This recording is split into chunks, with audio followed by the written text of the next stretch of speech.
Hey, JRD's from thereligionteacher.com, and in this video I want to talk a little bit about catechesis and kind of the state of catechesis. And if you think about it, what's our goal in religious education? What's our goal as catechists, religion teachers? It's to help the kids that we serve know, love, and serve God. It's from that old Baltimore Catechism. How do we achieve happiness? How do we get to heaven? As we know, love, and serve God here on earth. And the challenge that we have as catechists, as religious educators, is to balance all three of these areas. You know, we have a tendency to overemphasize one over the other two. So we may only do lessons about teachings and doctrines, and we think of catechesis as only knowing the faith.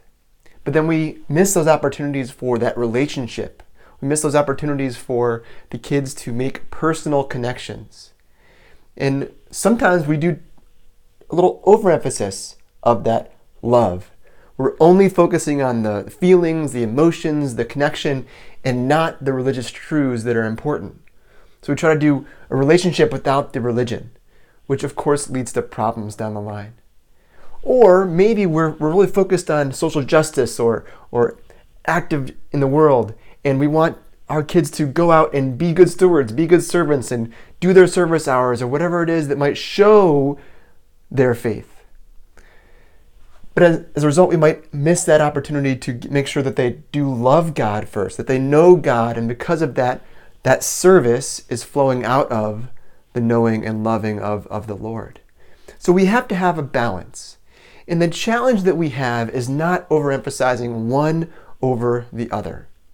And I've found that the best practice to use in planning a lesson and teaching young people about the faith is to help them have an encounter with the Lord Jesus Christ, to know Jesus, and then to love Him, and then to serve Him. Not just ideas or doctrines alone, but to help kids enter into an encounter with Christ through the doctrines, through the teachings that we're giving to them in class. And Lectio Divina is a sacred way of reading the Bible, a prayerful way of reading the Bible that I think offers a wonderful model for us to balance this know, love, and serve in the classroom. And to give you a brief overview of what that means is that just like we might read the Bible and understand what does it mean, or ask ourselves what does it mean, we can present the teachings by helping young people learn the meaning of what we believe, learn the truths of our faith. But we can't stop there. We can't ask them just to get those A's in the test, be able to regurgitate information about what we believe, what the doctrines are, what the teachings are. We need to help them move into this relationship as well. So we have a foundation here of what we believe, and then we can look at that relationship. And that's where those extra steps in Lectio Divina are really, really important. Just like as we read the Bible, we're not just reading to understand the objective historical truths about what was going on. We are entering into a relationship with God by reading the Bible. And those practices that we use and we can apply to in class are meditation,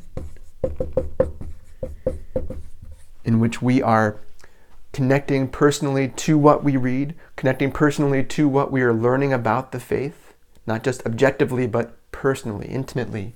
And we're going to pray,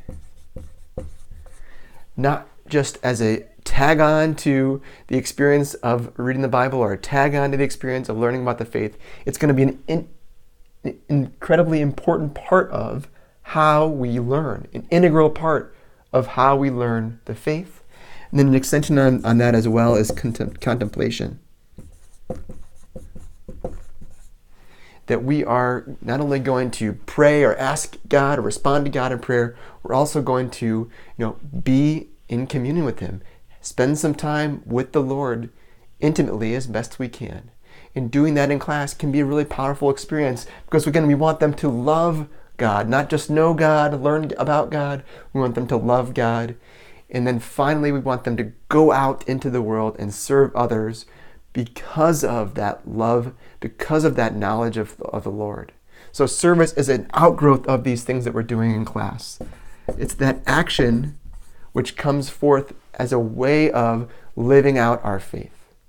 So Lectio Divina lesson planning is all about teaching the faith, doing catechesis that doesn't stop at learning, that doesn't focus only on prayer or that relationship, but it's a balance of all these things so that we're learning about the faith. We're going to help them make personal connections with meditation and active praying about what they're learning, spending time with the Lord in some form of contemplation, and then from that experience, challenging them to go forth and apply what they've learned in the way that they're living in the world. So that's what I want to go into a little bit more in detail as we think about Lectio Divina as a form of lesson planning so that we can effectively help the people that we serve, the kids that we serve, know, love, and serve God. Go make disciples. God bless.